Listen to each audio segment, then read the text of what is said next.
Okay, hi. So, I want to talk about anger. And in the realm of anger, I hear a lot of women say, "Oh, I just don't experience anger. I don't express anger. I don't know how to be angry." And I believed that for a long time because I thought that I also did not experience anger and I didn't know how to be angry.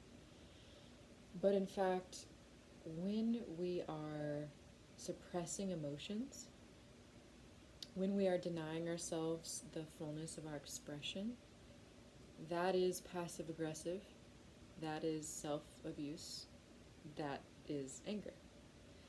And so I think there's a misconception upon anger and its subtleties and the ways that it can really come into our lives and infiltrate through through the act of suppression itself to the point that we're actually convinced, oh, I don't experience that. But there's an internal implosion happening. There's an internal conflict happening. We're experiencing all kinds of anger. It doesn't just go away.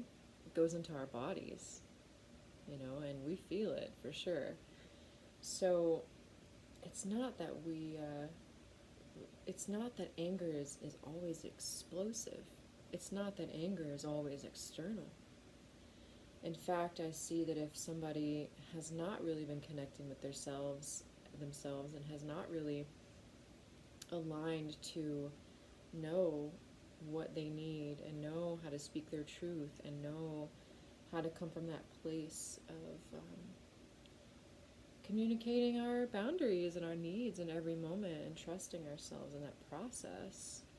If that's not in place, then there's likely a situation where there's an internal implosion happening. And something even more intricate than that I've been tracking, is the tendency, if someone has avoidance towards conflict, that avoidance to conflict will actually translate into a deeper sense of avoidance of self, because if there's an internal conflict and the person is avoidant,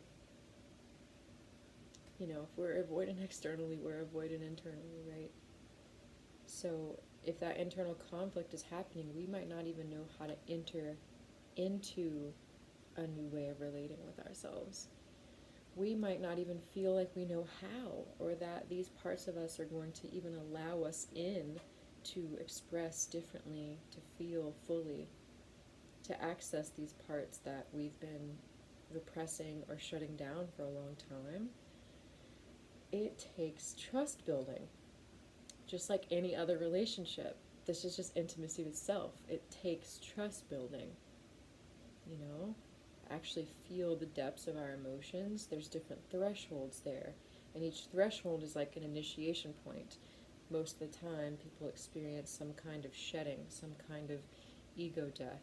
Some are big, some are small, but they're continual, always changing. We're always experiencing evolution, and in order to experience evolution, then something must be shed and transformed in order for that to be a complete process from compost to new growth.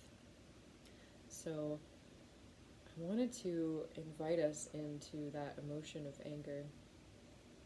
And, this isn't true for everyone. Some people find anger very easy to access and grief a little more difficult, but they also work in tandem.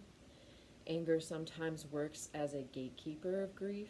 If the grief is very large and it's not really sure how to let go of its hold, especially if it feels like a lot to the point of overwhelming sensations, then anger will sometimes keep those things at bay because they don't feel safe. They actually feel dangerous for that level of vulnerability to be expressed. And if it goes on long enough, we actually become barriers to our own vulnerability with ourselves. So it's deep work. It's a multi-layered process, very patient process, and it takes a lot of slowing down. It takes a lot of allowance for us to really tune in and drop deeply into those spaces that we maybe haven't for a while or maybe not ever done. Especially anger as a woman.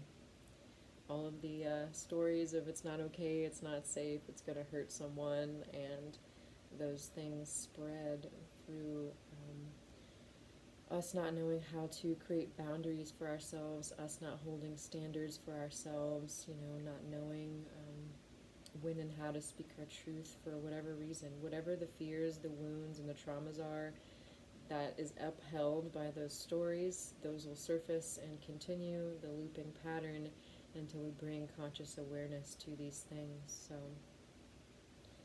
expressing our emotion is a full range. If we stuff down and suppress the difficult stuff, we're also limiting the fullness of the more light emotions. Happiness, joy, pleasure, they work together. So if we don't know deep grief, if we don't know rage and anger, then we don't really know full pleasure. And yeah, onward on that journey of discovering the fullness of our experience, and may all beings that desire it have access to unlocking these parts and creating relationship with these parts in the journey of intimacy with self.